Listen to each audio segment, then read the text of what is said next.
الله أغثنا بأهل الله وكونوا عونا لله حسن الله بفضل الله عباد الله رجال الله أغثنا لأهل الله وكونوا عونا لله حسن الله بفضل الله صلاة الله وسلام الله على طه رسول الله صلاة الله سلام الله على ياسين حبيب الله صلاة الله سلام الله على طه رسول الله صلاة الله سلام الله على ياسين. Assalamualaikum warahmatullahi wabarakatuh.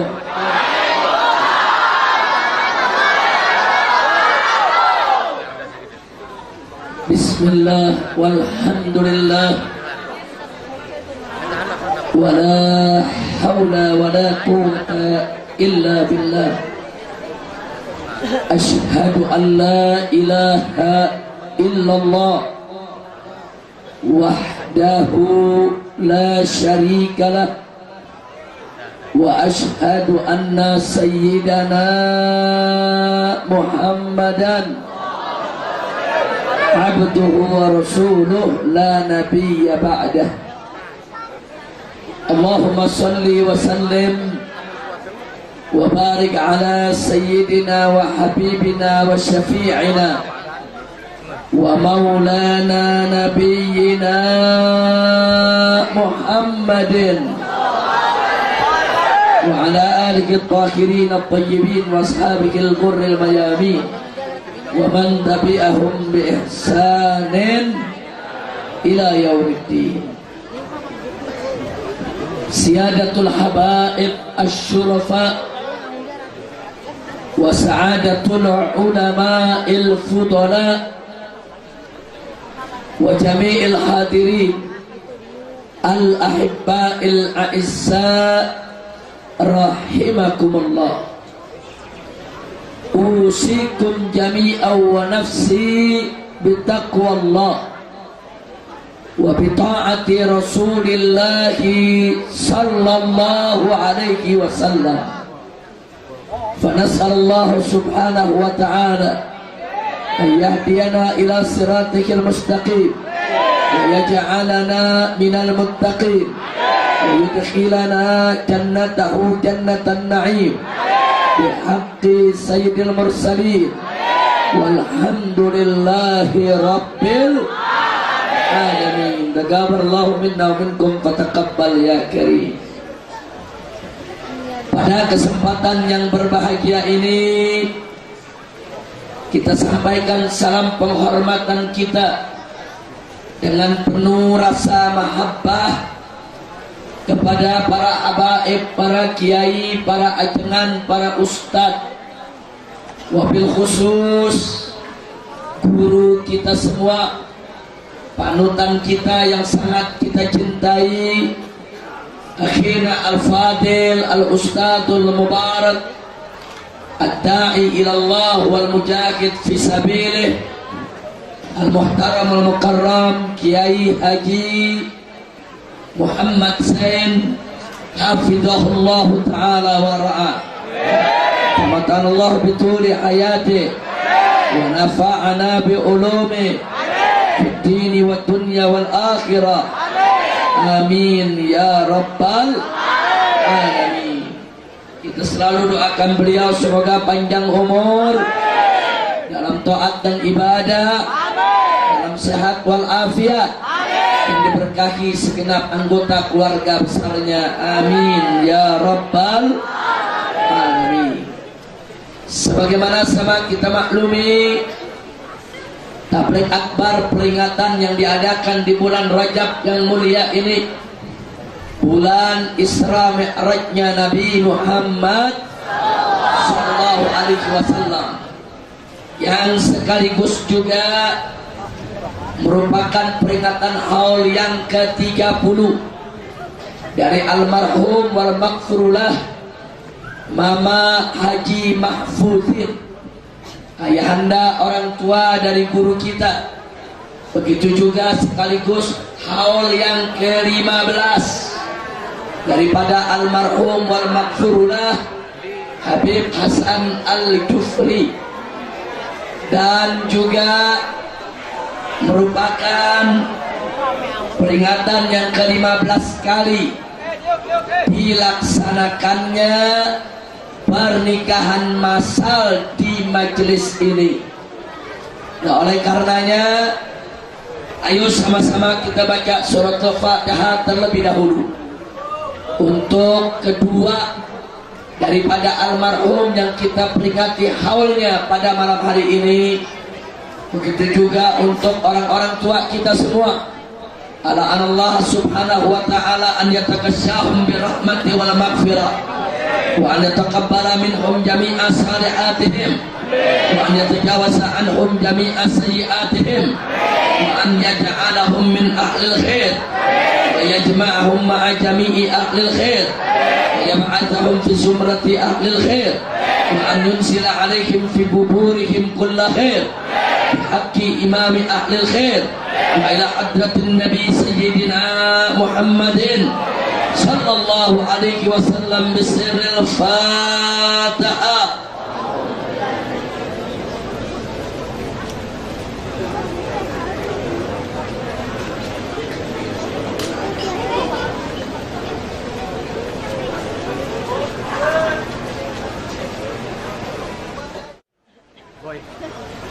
Berikutnya sekali lagi kita bacakan suratul Fatihah yang kita niatkan agar para pasangan yang baru saja melaksanakan pernikahannya pada hari ini melalui daripada rangkaian acara majelis kita yang penuh keberkahan ini, semoga perkawinan mereka semua diberkahi oleh Allah subhanahu wa ta'ala.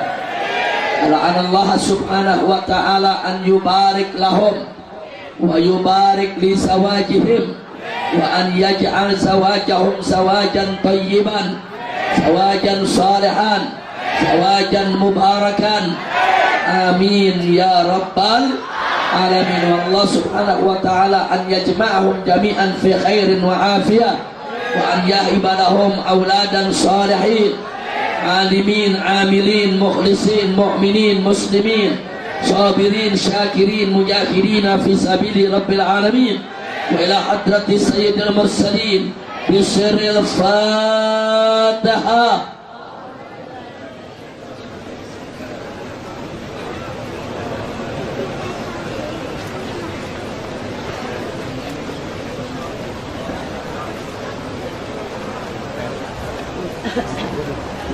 Taqabbalallahu minna wa minkum fataqabbal ya karim. Nah, kepada Bapak Ibu yang saya cintai, hadirin hadirat, mudah-mudahan pertemuan kita pada kesempatan malam hari ini akan menjadi penyebab turunnya rahmat dan barakah. Semoga Bapak Ibu yang hadir di sini nanti tidak pulang dari tempat ini kecuali semua dosanya diampuni oleh Allah, segala kesalahannya dimaafkan oleh Allah, segala penyakitnya disembuhkan oleh Allah, segala utang piutangnya dilunaskan oleh Allah, dilapangkan kesempitannya, dimudahkan kesulitannya, diharmoniskan rumah tangganya, dan dibahagiakan dari dunia hingga akhiratnya. Amin ya rabbal alamin. Ahiba'il kiram, satu kebanggaan bagi kita bahwa majelis kita yang penuh keberkahan ini yang dipimpin oleh guru kita Kiai Sen ini betul-betul satu majelis yang luar biasa berkahnya. Bagaimana tidak? Melalui majelis ini kita bukan hanya menyaksikan adanya pembacaan ayat Al-Quran atau rawi maulid atau pembacaan selawat ataupun ceramah-ceramah agama, tapi juga ada yaitu acara perkawinan masa yang dilaksanakan setiap tahun. Saudara, kita menjodohkan orang saja bisa mempertemukan satu laki perempuan sampai menikah, itu pahalanya luar biasa. Itu sama juga membangun rumah di sorga. Kalau satu pasangan yaitu daripada suami istri dari kalangan muslimin dengan perantaraan kita dilaksanakan perkawinannya bisa membangun sebuah rumah yang indah di sorga. Lalu bagaimana selama 15 tahun sudah ratusan pasangan yang dikawinkan lewat majelis ini, maka sudah ratusan rumah indah di sorga yang sudah dibangun untuk kita huni nanti bersama, insya Allah. Mau masuk sorga? Betul? Mudah-mudahan malam hari ini kita kumpul di tempat ini, kelak kita dikumpulkan kembali oleh Allah dalam surganya. Amin ya rabbal alamin. Nah saudara, bicara tentang perkawinan atau pernikahan, saya ingin ingatkan diri saya dan segenap kaum muslimin bahwa an-nikah sunnatul anbiya wa syiarul awliya wa junnatul atqiya. Nikah itu adalah sunnatul anbiya, sunnahnya para nabi, termasuk sunnah nabi kita Sayyiduna Muhammad sallallahu alaihi wasallam. Makanya Nabi berikan peringatan kepada mereka yang menolak sunnah Nabi, di mana beliau mengatakan an-nikahu min sunnati faman raqiba an sunnati falaysa minni. Nikah itu adalah bagian daripada sunnahku. Barang siapa yang menolak aku punya sunnah, tidak mau melaksanakan aku punya sunnah, tidak mau menegakkan aku punya sunnah, falaysa minni, dia tidak termasuk daripada golonganku. Na'udzubillah min dalik, saudara. Dan tidak sampai di situ, bahwa pernikahan ini juga merupakan syiarul aulia, syiarnya para wali. Nah ini bedanya saudara. Kalau dalam agama lain ada istilah rahib, pendeta yang dilarang untuk menikah seumur hidupnya, tapi beda dalam Islam. Para ulama, para aulia justru nikah itu dijadikan sebagai syiarnya. Alhamdulillah. Nah kenapa nikah itu dijadikan syiar? Sebab nikah itu adalah junnatul atqiya. Dia merupakan benteng yang kokoh bagi para atqiya agar bisa menyalurkan syahwatnya di tempat yang dihalalkan oleh Allah, sehingga dia tidak berpaling ke tempat-tempat yang diharamkan oleh Allah Subhanahu wa taala. Alhamdulillah. Makanya kita lihat Pak tuh, dalam agama lain kerennya sih pendeta nggak kawin, rahib nggak kawin, ternyata diam-diam ngergain bini orang. Kawin enggak, ternyata diam-diam dia kerjain anak gadis orang. Betul? Jadi peristiwanya sudah banyak. Baca Kode Da Vinci, saudara.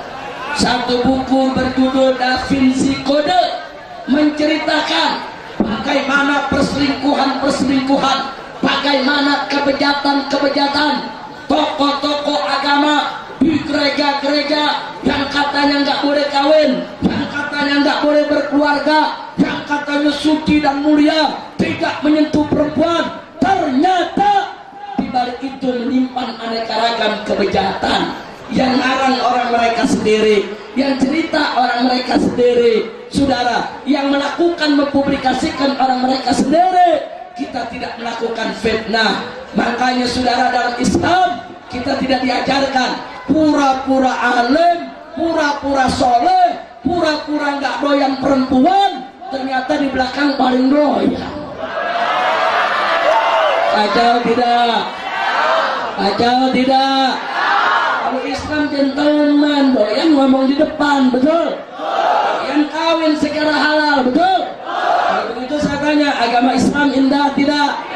Bagus tidak? Beruntung tidak jadi orang Islam?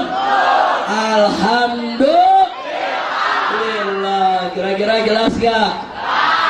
Apa ngartos? Kita yang udah ngartos pulang. Ngapain lama-lama di sini, hujan nih. Lanjut. Betul. Ini sekarang ini karena ini perkawinan massal, judul ceramahnya kawin.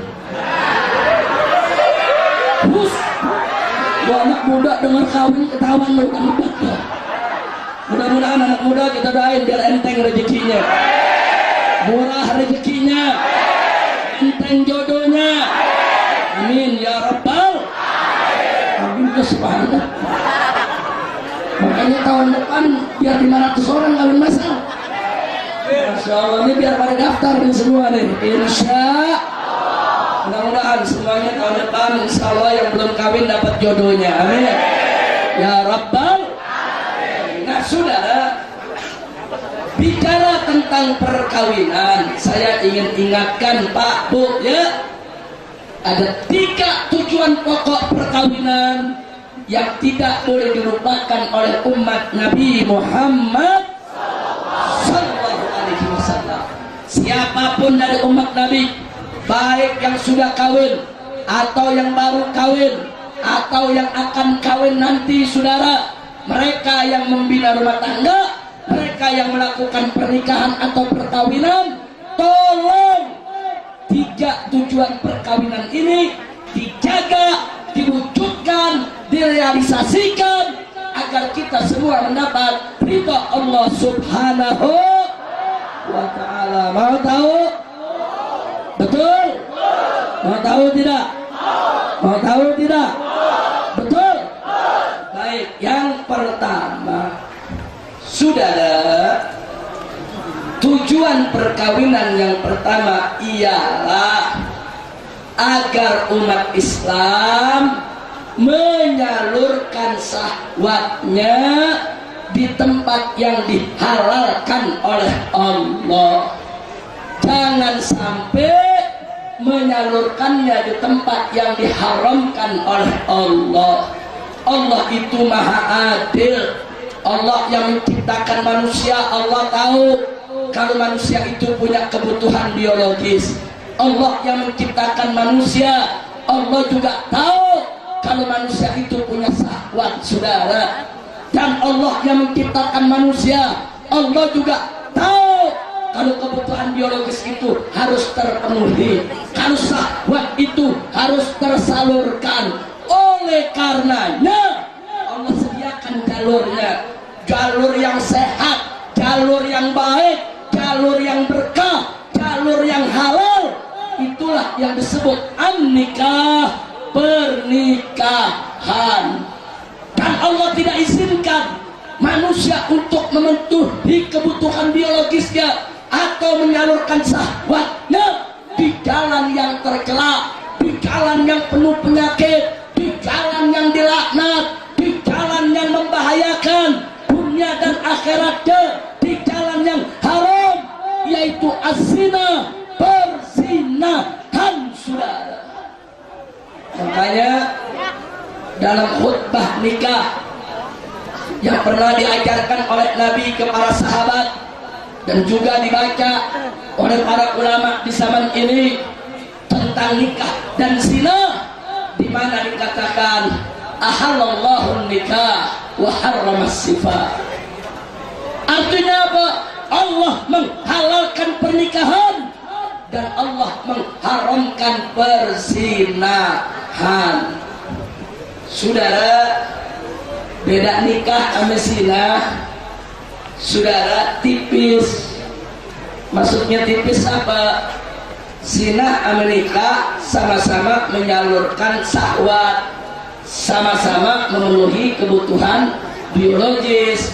Cuman bedanya yang satu pakai cara memenuhi rukun nikahnya, yaitu rukun nikah yang 5. Ada pengantin laki, ada pengantin perempuan, ada wali nikahnya, ada 2 orang saksi, dan ada siqah ijab dan qabul. Sementara zina tidak memenuhi rukun itu, saudara. Kelihatannya bedanya tipis, tapi hati-hati. Walaupun kelihatannya bedanya tipis, sangat prinsip, sangat mendasar. Justru perbedaan tersebut yang membuat yang satu halal, yang satu haram, yang satu berkah, yang satu dilaknat oleh Allah Subhanahu wa Ta'ala. Jangan main-main, saudara. Dan jangan lupa juga, nikah itu yang membedakan kita dengan binatang. Ayam sama ayam kawin, emang ada ijab kabul? Ayo saya mau tanya, ayam sama ayam kawin, emang ada nikahnya? Kucing sama kucing kawin, emang ada ijab kabulnya? Anjing sama anjing kawin, ada ijab kabulnya enggak? Jadi kalau ada manusia sama manusia kawin nggak pakai ijab kabul, nggak pakai syarat nikah, sama gak sama anjing? Jawab yang kompak, sama gak sama anjing? Bisa ngomong begini ada yang tersinggung nggak? Yang tersinggung adalah anjing. Ya apa bedanya, saudara? Manusia kawin, anjing juga kawin, betul? Betul. Tapi yang membedakan manusia kawin dengan akdun nikah yang ada syarat dan rukunnya, saudara. Sedangkan binatang tidak mengenal syarat maupun rukun dalam perkawinannya, saudara.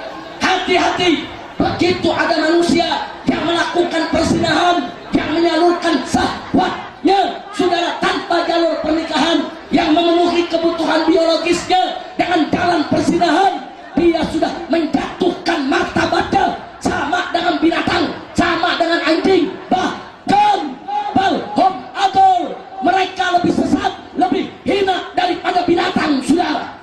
Masya Allah. Maka itu saya mau tanya, mau jadi manusia yang mulia?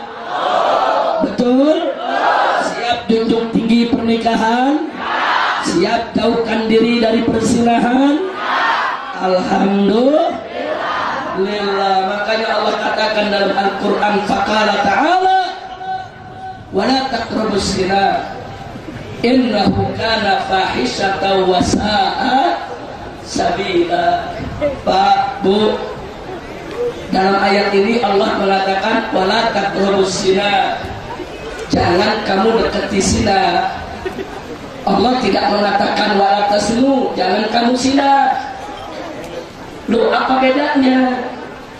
Saudara, kalau Allah katakan wala tasnu, jangan kamu berzina, berarti sekedar megang-megang aja boleh. Yang nggak boleh zinahnya. Tapi karena Allah mengatakan wala taqrabus zina, jangan kau dekati zina, maka perbuatan apa saja yang bisa mengantarkan kepada zina hukumnya adalah haram. Melihat gambar porno, mendorong orang untuk berzina, haram. Menonton film porno yang membangkitkan orang untuk berzina, haram.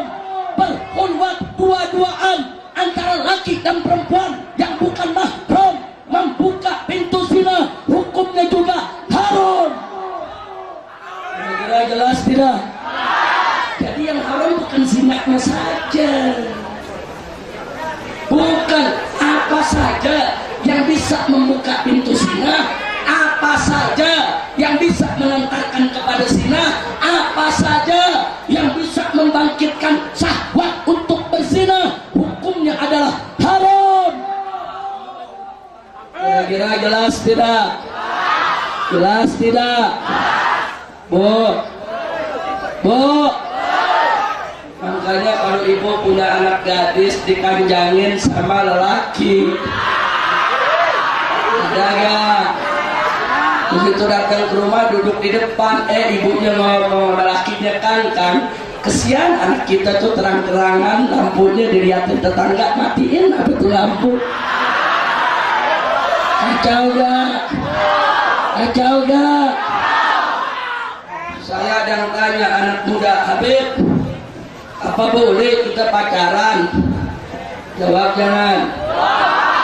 Jawab jangan. Benar, mau tahu jawabnya. Tapi dengerin yang bener nih, jangan dipotong-potong nih. Pacaran itu boleh, tapi ada syaratnya. Pacaran boleh gak? Boleh, tapi ada. Mau tahu syaratnya? Satu, gak boleh ketemu. Boleh pacaran, gak boleh ketemu. Lu paham gak? Ada nanya, Habib, gak apa-apa kalau gak ketemu telepon-teleponan? Gak boleh. Gak boleh juga. Oh Habib, kalau gitu surat-suratan? Gak boleh. Pacarannya boleh, boleh pacarannya. Kirim surat pun gak boleh. Orang mikir, Habib, surat gak boleh, telepon gak boleh, ketemu gak boleh. Gimana pacarannya? Lu pikirin sendiri. Ada anak muda nanya, Habib, kalau kita berkunjung, nganjang, kan silaturahmi, Habib. Pakai silaturahim. Dia tanya, boleh gak? Boleh. Ah, yang bener, Beb. Bener, boleh. Silaturahim. Lu ngobrol sama bapaknya sampai pagi. Boleh gak ngobrol sama bapaknya sampai pagi? Boleh. Anak gadisnya masukin kamar, Bu. Begitu datang tuh anak muda, lu mau ngapain? Iya, Pak, mau ngobrol. Pinter kumis, lu ngobrol sama gua sampai pagi. Kira-kira jelas gak? Jelas gak? Jadi pacaran boleh, tapi ada syarat ya. Boleh ketemu, boleh surat-suratan, boleh telepon-teleponan, boleh nganjang, boleh. Tapi ngobrol sama siapa? Sama bapaknya, sampai pagi lu ngobrol. Udah jangan pakai pacar-pacaran, mau kawin-kawin.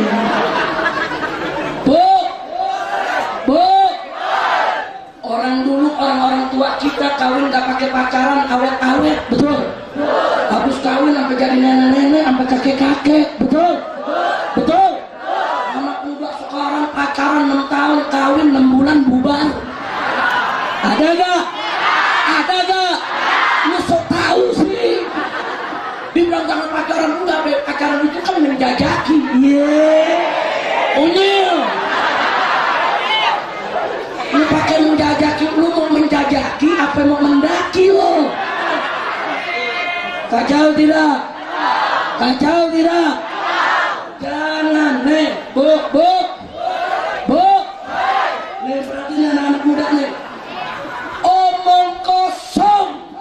Pacaran itu bisa menjajaki. Omong kosong. Yang ngomong pacaran itu untuk menjajaki kadal kebun. Saya bisa buktikan, saudara. Mau buktinya tidak? Betul? Betul? Saudara, orang kalau lagi pacaran, baik yang laki maupun perempuan, rahasia masing-masing disimpan rapat-rapat. Betul? Betul? Betul? Buktinya, anak muda, lu lagi pacaran, lu berani kentut gak depan pacar lu? Berani sudah. Begitu udah kawin, tiap malam udah kentut melulu. Ayo jujur, betul bu? Betul bu? Kenapa? Sebab kalau belum kawin, semua digagal. Pura-pura rapi. Pura-pura rapi, mau kentut ditahan. Jujur, betul? Betul? Ibu-ibu yang tahu, begitu udah kawin bu, apalagi udah punya anak 6, tuh laki, kentut dilepas gak bu? Bu lepas, tuh bro. Jujur aja, betul? Kalau lagi pacaran anak muda nih, jalan sama pacarnya, begitu kesandung, aduh hai saya, kenapa kakimu? Sini abang pegang dulu. Bilang aja lo mau Ustaz, kenapa sayang? Sakit gak sayang? Oh, mana minyak tahun? Mana minyak tahun? Oh, luar biasa, luar biasa. Betul? Betul? Romantis gak? Palsu. Dia pura-pura memegang saudara. Yang sakit kaki di bawah, yang dipegang paha. Jujur, betul gak? Anak muda akalnya bulus, betul? Coba lihat, tuh lagi pacaran. Coba lihat kalau udah kawin, anak ibu itu udah kawin, udah punya anak 6. Begitu jalan suami istri, bininya kesandung. Apa lakinya bilang, batu begitu gede pakai kesandung, buta apa mata lu? Ayo, jujur, betul? Tuh ibu sampai kaget, lu dulu pakai sahayang, sekarang lu katain gua buta. Nah kenapa? Karena memang pacaran itu banyak yang ditutup rahasia, betul? Kalau udah kawin semua rahasia terbuka, betul? Di situ baru kelihatan aslinya. Jadi menjajaki bohong. Udah jangan pakai menjajaki saudara. Kalau betul kita mau menyelidiki itu perempuan baik atau tidak, kirim perempuan anggota keluarga kita. Oh kita punya keluarga, anggota keluarga kita perempuan, Dedek, tolong dong selidiki itu perempuan, abang lo tahu baik apa enggak, sholat apa enggak, jujur apa enggak, temenin. Perempuan kalau sama perempuan banyak terbuka, betul? Itu namanya menjajaki. Kalau pacaran bukan menjajaki, mendaki gunung namanya. Itu mendaki, betul? Betul? Nah kalau gitu saya tanya, berarti pacaran itu banyak palsu tidak? Banyak palsu tidak? Banyak palsu tidak? Jadi yang beralasan untuk menjajaki saudara, boleh diterima tidak? Bisa. Makanya hukum pacaran boleh. Tapi boleh ketemu gak? Boleh kirim surat gak? Boleh kedip-kedip gak? Nggak boleh. Nggak boleh. Boleh telepon-teleponan gak? Boleh jalan dua-duaan gak? Kalau silaturahim boleh. Ketemu siapa? Lu ngobrol sampai pagi. Kira-kira jelas gak bu? Oh yang di belakang ngomong, ya kalau begitu sama juga nggak boleh be. Lagian masa kita mau halalin yang haram, betul? Iya yang haram haram, yang halal halal. Al halalu bayyin wal haramu bayyin. Yang halal udah jelas, yang haram udah jelas. Di antara yang halal yang haram ada yang saudara mustabihat, ada yang samar-samar. Jauhkan yang samar-samar, jangan didekati saudara. Mudah-mudahan Allah berkahi kita semua. Amin ya Rabbal. Itulah sebabnya bu, Pak. Dalam satu hadis Nabi mengatakan, ya ma'syar syabab, hei para pemuda, man istata'a minkumul ba'ah. Barang siapa di antara kalian yang sudah sanggup untuk membina rumah tangga, falyatazawwaj, segera dia menikah, segera dia kawin. Kenapa disuruh segera? Nabi mengatakan fa innahu aqaddu lil basar wa ahsanu lil farji. Sebab nikah itu penjaga yang terbaik untuk pandangan mata, supaya mata kita tidak melihat yang diharamkan Allah. Wa ahsanu lil farji, dan merupakan benteng yang kuat untuk kemaluan kita, untuk syahwat kita, supaya saudara tidak jatuh di dalam lembah perzinahan. Pantas anak-anak muda yang sudah waktunya untuk menikah dan mampu membina rumah tangga, diminta oleh Nabi segerakan pernikahannya. Supaya kenapa?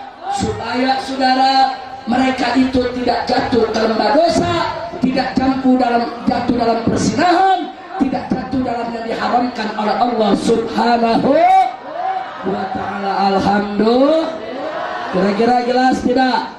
Jadi tujuan perkawinan yang pertama adalah agar kita tidak berzina, agar kita tidak berzina, saudara. Kira-kira jelas tidak?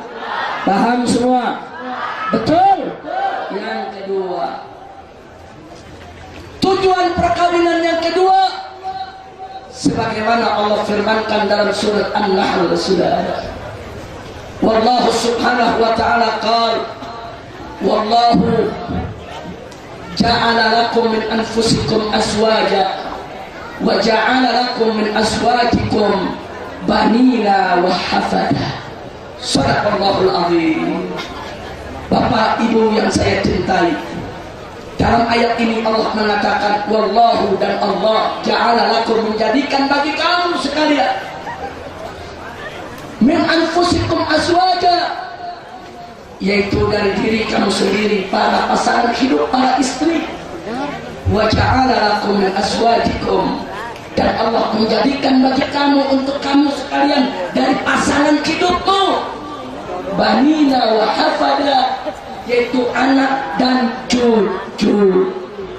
Berdasarkan ayat ini berarti tujuan perkawinan yang kedua agar manusia berketurunan, supaya keberadaan manusia di atas muka bumi ini tetap terjaga, dilestarikan. Sebab tugas manusia untuk memakmurkan bumi. Manusia harus terus ada di bumi ini sampai hari kiamat nanti, saudara.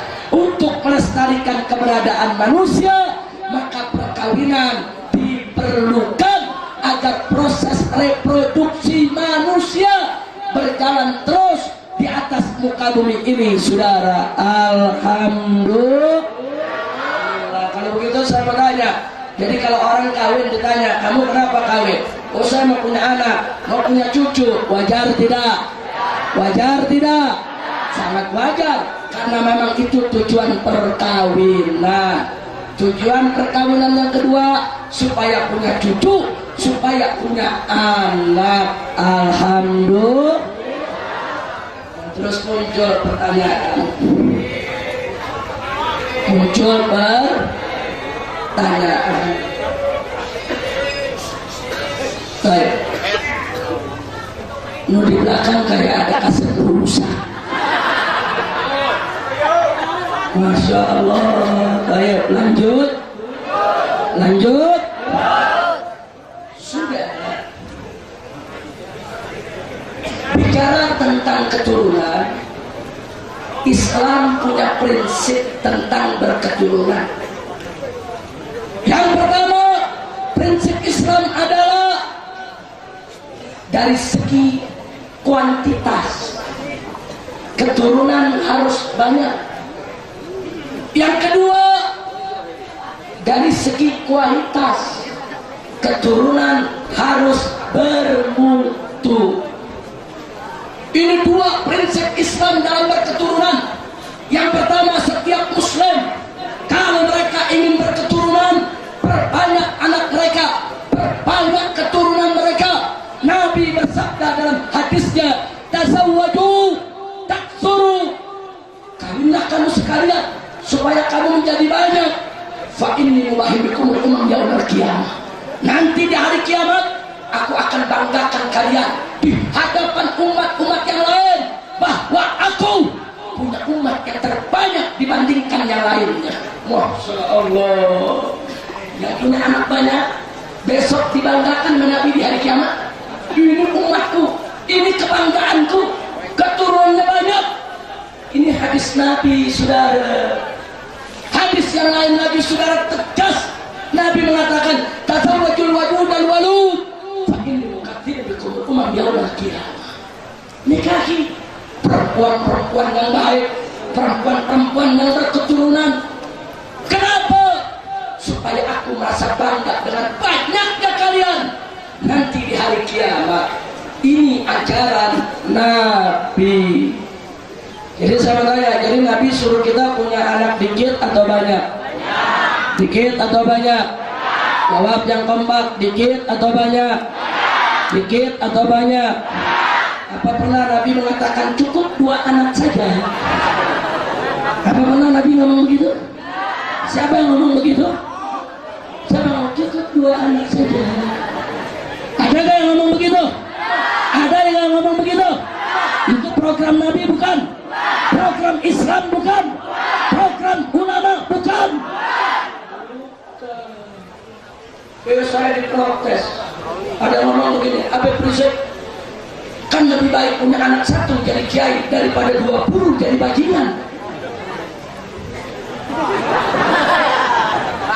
Benar juga. 20 jadi bajingan, anak satu jadi kiai, yang mendingan satu.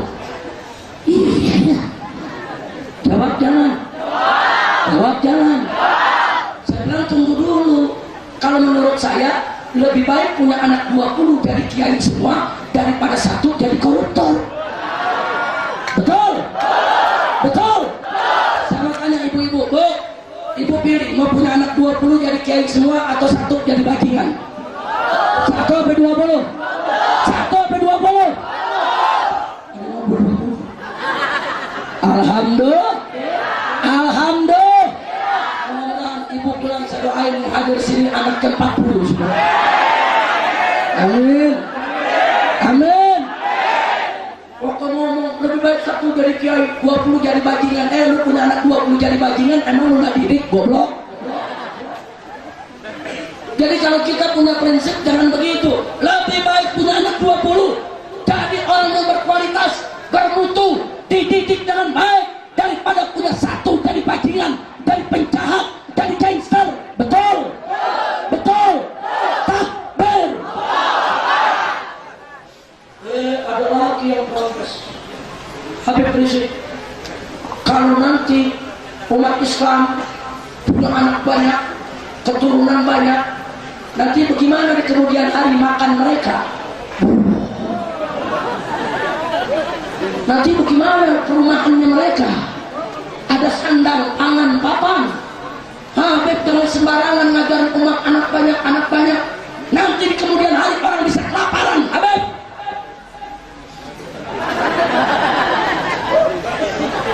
Benar juga. Jawab jangan. Jawab jangan. Saya mau tanya dulu, urusan makan manusia siapa yang jamin? Urusan makan manusia siapa yang atur? Nah kalau Allah yang atur, Allah yang jamin, kenapa lu yang pusing, goblok? Tunggu dulu. Kalau Allah dan Nabi-Nya perintahkan kita punya anak banyak, saudara, berarti Allah akan jamin anak keturunan kita. Mana buktinya? Mari kita lihat. Perhatikan baik-baik. Dulu di zaman orang-orang tua kita, beberapa abad yang lalu, saudara, itu yang namanya sawah, panen padi setahun hanya bisa 1 kali.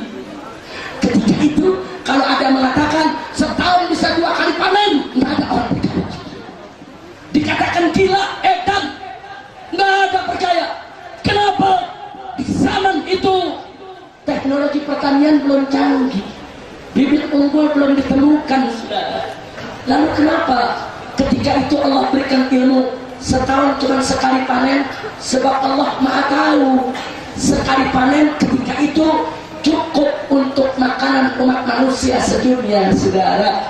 Kenapa? Sebab manusia jumlahnya masih sedikit. Tapi begitu manusia bertambah, berlipat-lipat, saudara, Allah kasih manusia ilmu. 1 tahun bisa 2 kali panen. Masya Allah. Saya mau tanya, itu ilmu 1 tahun bisa 2 kali panen, siapa yang kasih ilmu? Dari mana itu ilmu? Kenapa Allah berikan itu ilmu? Karena Allah Maha tahu kalau panennya masih sekali, nanti manusia kelaparan. Makanya dikasih panen 2 kali supaya manusia tidak kelaparan. Kira-kira jelas tidak? Jelas tidak? Saudara, bertambah lagi manusia, kali 2 kali panen nggak cukup. Allah kasih lagi ilmu, saudara. Bagaimana ilmunya kali ini? Ilmunya Allah kasih manusia menemukan satu sistem teknologi pertanian. Dulu 1 petak sawah cuma bisa panen 4-5 ton beras, saudara. Tapi sekarang ini 1 petak sawah tertentu bisa panen sampai 20 ton, saudara. Padahal luasnya sama, tanahnya itu juga. Dulu satu petak 4 ton, sekarang satu petak 20 ton, 5 kali lipat. Allah kasih manusia ilmu untuk bisa panen, saudara. Saya mau tanya, itu ilmu manusia bisa satu petak jadi 20 ton, ilmunya dari mana? Jawab yang kompak, ilmunya dari mana? Siapa yang kasih itu ilmu? Siapa yang kasih itu ilmu? Kenapa Allah kasih, saudara? Karena Allah Maha tahu kalau 2 kali panen enggak cukup, kalau satu petaknya cuma 4 ton enggak cukup, nanti manusia di mana-mana kelaparan, saudara. Allah Maha tahu supaya manusia tidak kelaparan, Allah berikan ilmunya, saudara. Nah, itu saya tanya, siapa yang menjamin rezeki manusia? Siapa pemberi rezeki? Siapa penjamin rezeki? Takbir. Jangan kita mikir kalau anak banyak ntar Indonesia pada kelaparan, pala umumnya. Jangan ditakut-takutin sama setan dan iblis, saudara. Allah yang suruh kita, Nabi yang suruh kita beranak banyak. Jangan khawatir, Allah kasih ilmunya untuk mengatasi itu semua, saudara. Betul? Manusia bertambah lagi, saudara. Bertambah lagi. Allah kasih lagi ilmu, saudara. Apa ilmunya? Dulu bawang kecil-kecil, saudara. Sekarang ada teknologi enzim, bawang segede kepala. Kok bisa begitu, saudara? Sebab Allah Maha tahu kalau bawang itu tetap kecil, tidak ada yang besar, tidak mencukupi untuk umat manusia. Subhanallah walhamdulillah wa la ilaha illallah wallah. Subhanallah. Saya tanya, Maha Kuasa tidak Allah? Siapa Maha Kuasa? Siapa Maha Besar? Siapa Maha Penjamin rezeki? Tidak sampai di situ. Dulu pepaya kecil-kecil, sekarang ada teknologi enzim, pepaya segede guling. Dari mana tuh ilmu, saudara? Pak, Bu, sekarang ini nggak sampai di situ. Oh, manusia itu kan butuh vitamin, Habib. Manusia itu kan butuh protein. Dia kan mesti makan jeruk, dia mesti makan apel. Nanti nggak kebagian kalau manusia banyak. Tunggu dulu. Sekarang ini manusia sudah menemukan ilmu. Ilmunya apa? Minum 1 kapsul sama juga makan jeruk sekarung. Subhanallah. Saya mau tanya, orang Cipayung ada yang bisa makan jeruk sekarung? Bisa tidak? Bisa tidak? Tapi kalau telempel 1 bisa enggak? Telempel 1 sama dengan makan jeruk sekarung. Subhanallah. Bahkan yang pergi ke ruang angkasa, astronot itu makan kapsul cuma 1, 6 bulan tidak makan. 1 kapsul 6 bulan dia bisa tidak makan. Kenapa mesti bingung, saudara? Manusia sebanyak apapun di atas muka bumi ini tidak akan kelaparan dengan syarat manusia itu harus rajin, harus belajar, harus kreatif, tak boleh jadi manusia yang pemalas. Betul? Maka itu ada syarat prinsip yang kedua. Dalam Islam itu apa prinsip berketurunan? Pertama, banyak. Kedua, berkualitas. Kalau umat Islamnya banyak, semuanya pinter-pinter. Kalau umat Islamnya banyak, semuanya rajin-rajin. Kalau umat Islamnya banyak, semuanya kreatif. Apa takut kita kelaparan? Bukan. Nah, kira-kira jelas tidak? Jelas tidak? Ada yang protes lagi, Habib. Sekarang lagi nih penduduk udah padat, mau bangun rumah susah. Nanti kalau penduduk makin lama makin banyak, mau tinggal di mana? Jawabnya kapan? Tahun depan. Boleh tahun depan? Nggak boleh. Tega lu. Jawab kapan? Betul. Saudara, Allah Maha tahu. Saudara, dulu saudara di Jakarta 1 kelurahan itu 30 sampai 40 hektar, saudara. 1 kelurahan. Sekarang di Jakarta 1 kelurahan cuma 2 apartemen. 2 2 apartemen dibangun tinggi 50 tingkat, saudara. Udah jadi satu kelurahan. Dulu 30 hektar, 40 hektar, 2 apartemen cuma 5 hektar, saudara. Artinya apa? Dulu manusia hanya punya ilmu, rumah itu, saudara, horizontal. Tapi sekarang manusia diberikan oleh Allah ilmu bisa vertikal ke atas, saudara, menjulang tinggi sampai puluhan tingkat, saudara, dengan ribuan unit kamar, saudara. Subhanallah. Saya tanya, siapa maha adil? Siapa maha arif? Jadi kalau umat Islam banyak keturunan, apa takut gak punya rumah? Buktinya sekarang lihat nih pemerintah. Pemerintah punya program KPU harus berhasil, cukup anak 2 saja. Udah gitu pemerintah nakut-nakutin, awas kalau anaknya banyak nanti kita mau tinggal di mana? Nanti lahan buat rumah berkurang. Tapi anehnya saudara, sawah-sawah digusur-gusurin pada jadi lapangan golf. Betul? Betul? Kalau pemerintah takut kelaparan, kalau pemerintah takut penduduk banyak tidak makan, mestinya sawah tidak boleh digusur, pertanian tidak boleh digusur. Kenapa pertanian berubah jadi lapangan golf yang tidak menghasilkan? Betul? Orang kaya olahraganya bikin susah rakyat. Kalau rakyat olahraganya simpel, main kerambol rapi. Cuman semeter kali semeter kerambol, betul? Betul? Itu hiburan rakyat tuh. Hiburan rakyat main kerambol, nggak pakai ngegusurin orang. Orang kaya, saudara, hiburannya lapangan golf ambil 50 hektar. Rakyat digusur-gusurin, kurang ajar tidak? Kurang ajar tidak? Cuman buat keren-kerenan pakai celana pendek didampingin sama perempuan, sama joki-joki. Betul? Betul? Orang kaya, saudara, olahraganya bikin susah rakyat, olahraganya menggusur tanah pertanian, olahraganya mengurangi lahan-lahan produktif, saudara. Jadi pemerintah jangan nakutin rakyat. Kalau betul pemerintah takut rakyat tidak makan, rakyat kekurangan hasil pertanian, mestinya lapangan golf nggak boleh diizinkan. Betul? Betul? Kenapa sekarang lapangan-lapangan golf itu di mana-mana ada? Kenapa pertanian ditutup-tutupin? Kenapa, saudara? Kenapa itu lahan pertanian digusur-gusurin?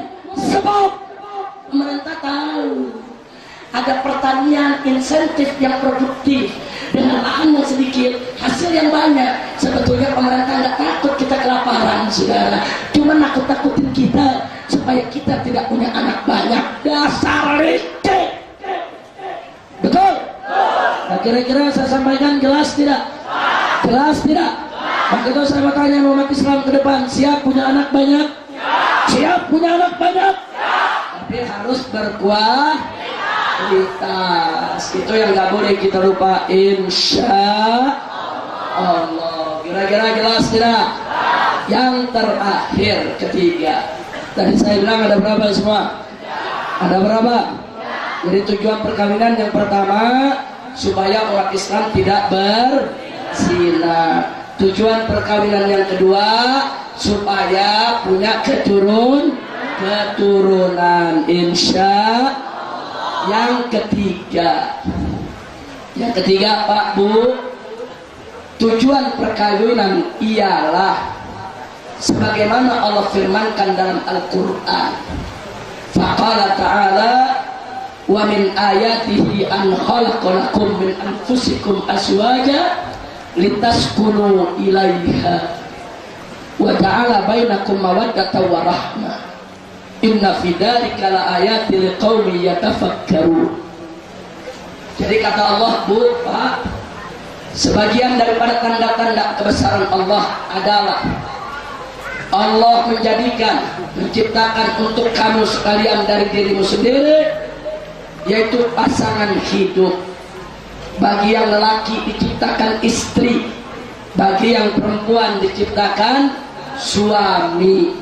Untuk apa? Kata Allah, litaskunu ilaiha, supaya kamu merasa cenderung kepadanya. Maksudnya cenderung supaya pikiranmu tenang, jiwamu tentram di sisi pasangan hidupmu. Sebab pasangan hidup itu tempat kita membagi suka dan duka, tempat kita menyimpan rahasia, saudara. Jadi pasangan yang ideal itu adalah manakala sepasang suami istri saling percaya, saling cinta, saling berbagi suka, saling berbagi duka, dan saling menyimpan rahasia. Nah, kalau sudah begitu hubungannya, apa janji Allah? Wa ja'ala bainakum mawaddatan wa rahmah. Allah akan jadikan di tengah-tengah kamu itu cinta dan kasih sayang di antara kamu. Makanya Bu, ini tujuan yang ketiga ini penting. Ternyata tujuan perkawinan itu bukan hanya menghindarkan diri dari zina, bukan hanya untuk kita punya keturunan. Ternyata tujuan perkawinan itu bukan hanya persoalan ranjang, bukan hanya persoalan seks. Tujuan perkawinan itu adalah untuk memberikan ketenangan dalam pikiran, ketentraman dalam jiwa, supaya muncul mawaddah warahmah dalam kehidupan kita. Ada cinta, ada kasih sayang, ada ketenangan, ada ketentraman. Itu tujuan perkawinan, saudara. Sebab itu, kalau suami istri sudah tidak saling percaya, sudah saling curiga, saling menuduh, tidak saling menghormati, dan satu sama lainnya saling buka rahasia. Padahal Nabi kasih tahu, sejelek-jeleknya lelaki dan sejelek-jeleknya perempuan, kalau dia menceritakan hubungan antara dia dengan pasangannya ke orang lain, saudara, urusan dia dengan istrinya di tempat tidur, dia cerita kepada orang, dia begini dan dia begitu. Si istri juga cerita kepada orang, urusan di tempat tidur dia dengan suaminya, mal'un, dilaknat Allah. Nggak boleh, saudara. Jangankan mereka masih berumah tangga, andai kata pun suatu saat suami istri sudah berpisah, sudah bercerai, si suami tidak boleh menceritakan rahasia istrinya, dan si istri tidak boleh untuk membuka rahasia suaminya, saudara. Haram. Insya Allah. Jadikan dada kita sebagai kuburan bagi rahasia pasangan hidup kita. Kalau pasangan hidup kita punya rahasia masuk ke dada kita, sama juga masuk ke dalam kuburan, dia nggak keluar lagi, saudara. Itu yang diajarkan oleh Nabi. Dari situ baru bisa ada cinta dan kasih sayang di antara suami istri, saudara. Dan saya ingatkan kepada para suami, ingat, istri bukan budak kita. Istri itu bukan budak kita. Istri wajib kita jadikan sebagai ratu rumah tangga kita, yang membantu kita dengan ikhlas, tempat kita berbagi duka, berbagi suka, saling hormat. Gak boleh suami membentak istri dan pelotok dan tempeleng, sudah. Gak boleh. Begitu juga yang perempuan, hati-hati. Perempuan wajib seorang istri untuk taat kepada suaminya, wajib. Kecuali kalau suaminya suruh dia maksiat, saudara, nggak boleh dia taati. Tapi selama suaminya mengurus sang istri bukan yang maksiat, dalam kesanggupan si istri, wajib si istri untuk patuh dan tunduk kepada perintah suami, saudara. Jadi yang istri patuh, yang suami saya tanya, rumah tangga indah tidak? Indah tidak? Indah tidak? Bu, dulu Nabi pernah pulang malam, ketok pintu. Malam itu giliran Siti Aisyah ketok pintu, nggak ada yang buka. Ngasih salam, nggak ada yang jawab. 3 kali kasih salam, 3 kali ketok pintu, tidak ada yang jawab. Nabi ambil kain burdahnya. Nabi ambil kain burdahnya yang panjang, Nabi gelar depan pintu rumah, Nabi tidur, saudara. Tengah malam Siti Aisyah bangun, cari Nabi, nggak ada di tempat tidur. Ingat, ya Allah, dia ketiduran. Tadi Nabi belum pulang, pintu rumah dikunci. Siti Aisyah buru-buru menuju pintu, buka lalu keluar, Nabi tidur di luar. Pelan-pelan Siti Aisyah membangunkan Nabi.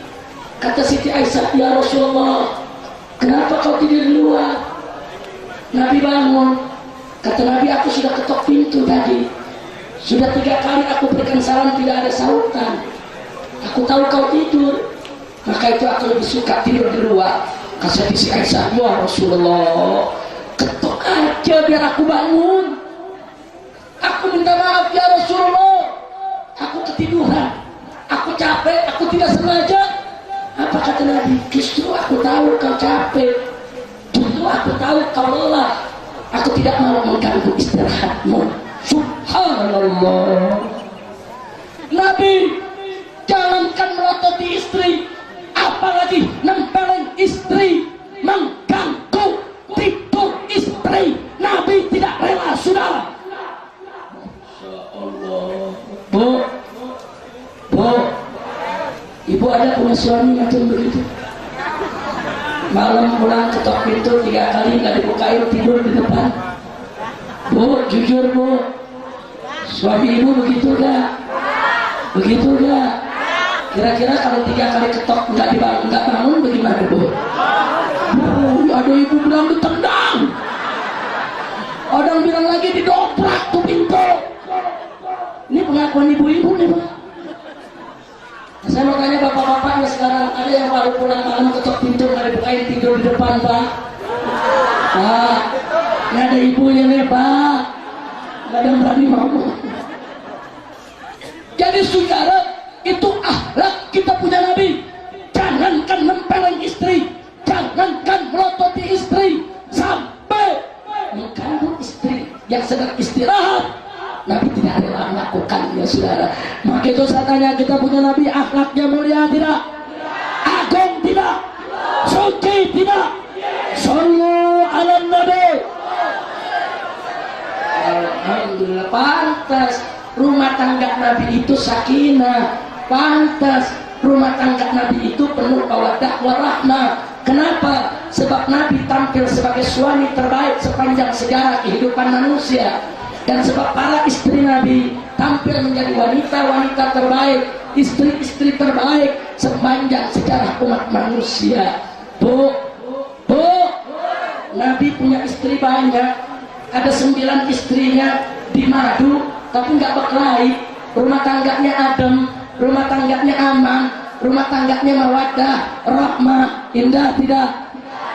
Orang zaman sekarang buru-buru poligami, punya istri 1 berkelahi dulu. Jujur, ada gak? Ada gak? Punya istri 1 piring terbang tiap pagi.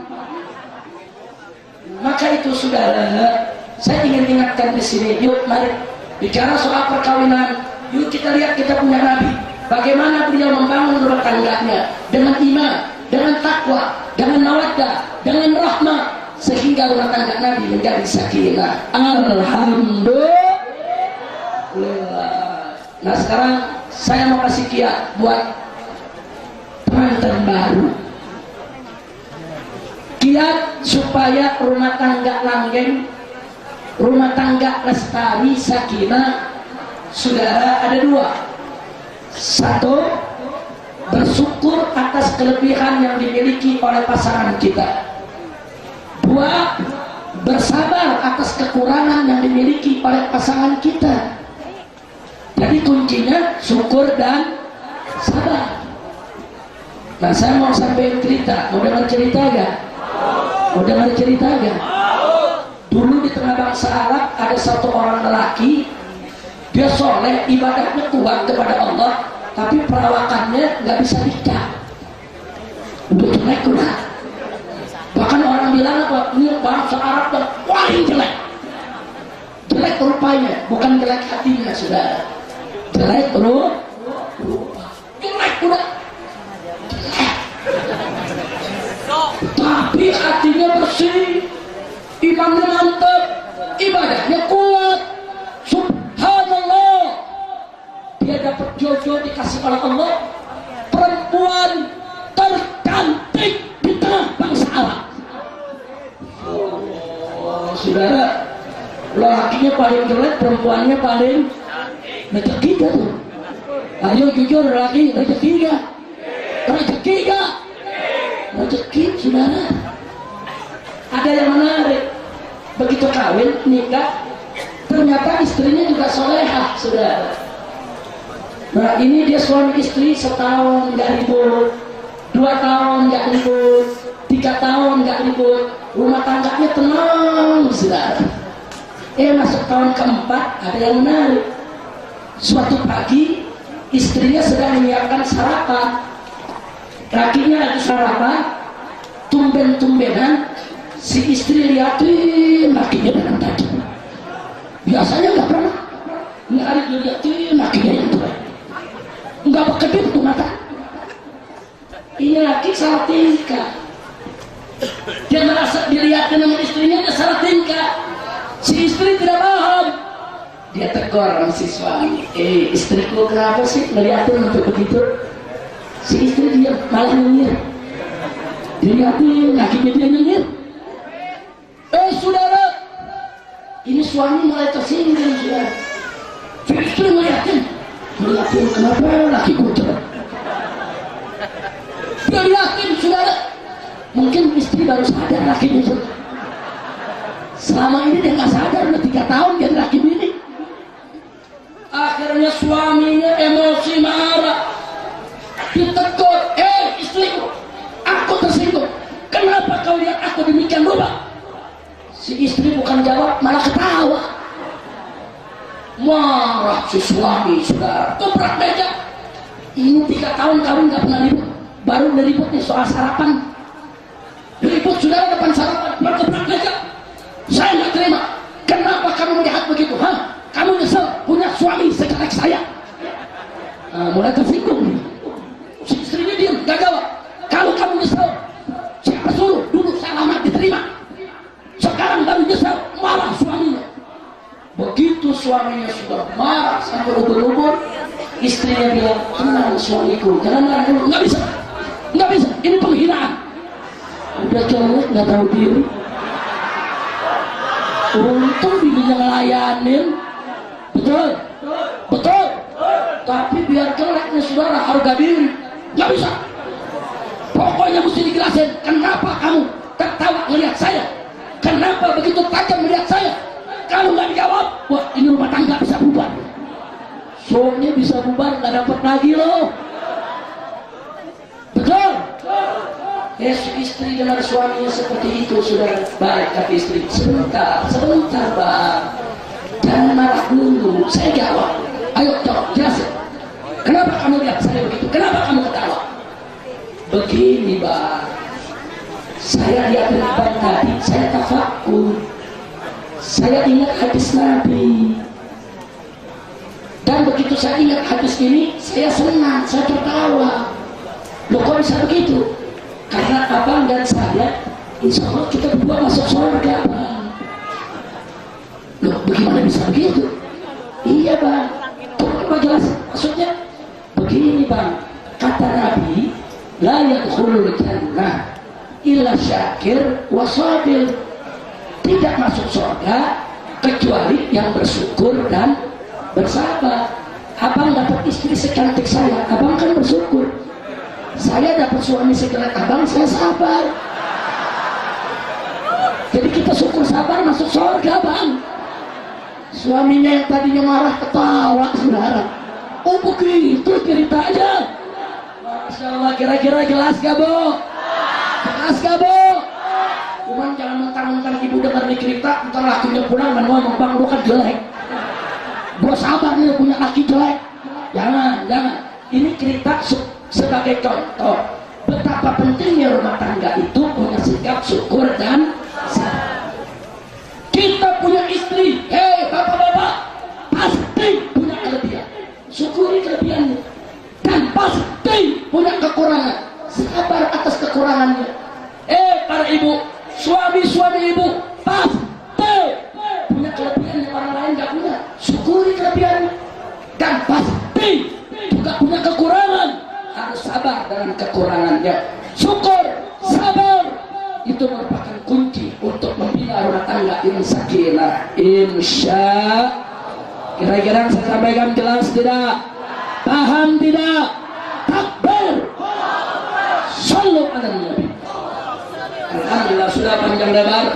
Di sini sudah hadir ada Habib Utsman bin Ubaidillah bin Hasan Ibnu Habibul Mufti Utsman bin Abdullah bin Akil bin Yahya.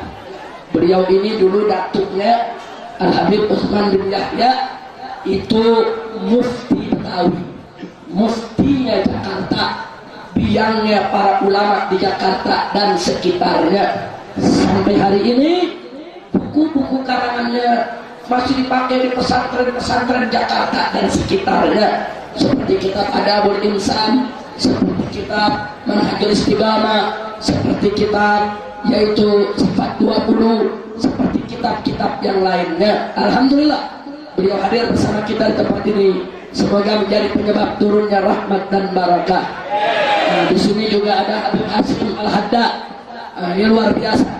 Beliau harus sudah melantunkan gesida-gesida, selawat-selawat dengan sahdu, dengan suaranya yang begitu khas. Insya Allah malam ini akan kita dengar. Sebelum nanti Habib Utsman menyampaikan tausiahnya, kita dengarkan dulu Habib Hashim untuk membaca gesidahnya. Setuju tidak? Setuju tidak? Takbir. Nah, tapi sebelum itu sekali lagi kita doakan agar kiai kita yaitu Angsen yang sudah beberapa bulan ini sedang diuji oleh Allah, yaitu kesehatannya turun naik. Kita doa kepada Allah agar penyakitnya diangkat oleh Allah Subhanahu wa taala, agar beliau diberikan sehat walafiat, diberkahi setiap langkah perjuangan dakwahnya, dan majelis-majelisnya dijadikan sebagai majlisan thayyiban shalihan mubarakah. Amin ya rabbal alamin. Nah, dari saya cukup sekian. Saya ucapkan terima kasih atas segala perhatian dan mohon maaf atas segala kekurangannya. Tapi sebelum saya akhiri dengan salam, kita sama-sama baca qasidah dulu bersama Habib Hashim. Setuju tidak? Setuju tidak? Dan sama-sama kita baca qasidah Subhanallah dipimpin oleh Habib Hashim. Tafadhal.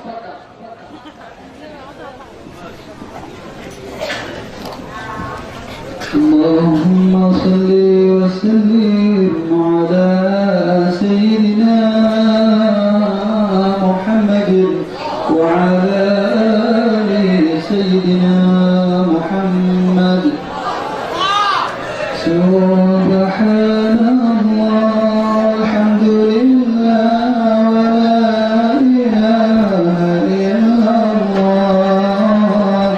سبحان الله والحمد لله ولا إله إلا الله. الله الله الله يا الله. الله الله الله يا الله. سبحان الله والحمد لله ولا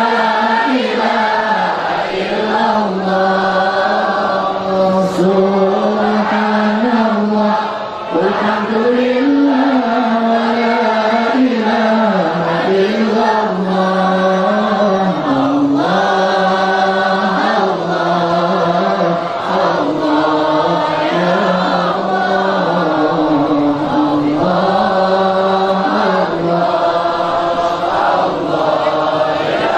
الله. إني ذا صفات العالية قائم بك أريد عافية تحت باب الرجا وقفت بذلي فأغثني بقصد قبل المانية. الله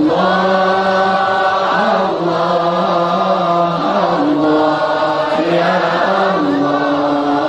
الله الله الله يا الله.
قصدنا وصدق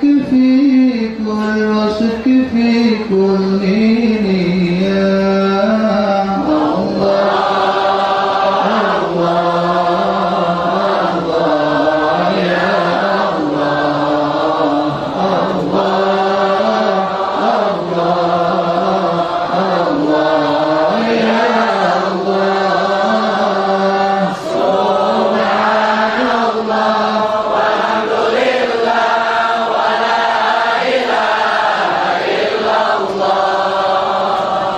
الله